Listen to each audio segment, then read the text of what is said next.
आणि यानंतरची बातमी मुंबईमधून आहे। मुंबईतले खड्डे आणि शहरांची तुंबापुरी होण्याचं खापर उद्धव ठाकरे यांनी पावसावर फोडलेलं आहे। मुंबईमध्ये पाऊसच इतका पडतो की त्याला आपण तरी काय करणार असा उलटा सवाल त्यांनी विचारलेला आहे। ते आज मुलुंडमध्ये कालिदास नाट्यगृहाच्या लोकार्पण कार्यक्रमात बोलत होते।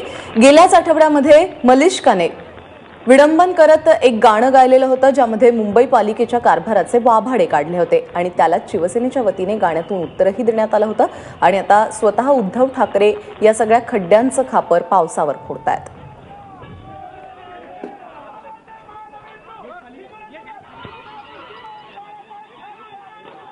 की मुंबई महापालिका ही मी प्रत्येक कार्यक्रमात बोलतो की मुंबई महापालिका ही टीकेचा धनी असते। काय जरा कुठे काय जरा कुठ की महापालिका काय करते, काय पाऊस जोरात पडतो त्याने महापालिका काय करणार। पण आज सुद्धा मला एका गोष्टीचं नक्कीच समाधान आहे। आता पाऊस कुठे नुकताच सुरू झाला म्हणजे जास्त काही समाधान मी व्यक्त करण्याचं धाडस करत नाही, पण मला खात्री आहे जरी धाडस केलं तरी संपूर्ण पावसाळा हा कुठेही पाण्याची तुंबातुंबी न होताच मुंबईकरांना अनुभवला येईल, याचा मला विश्वास आहे।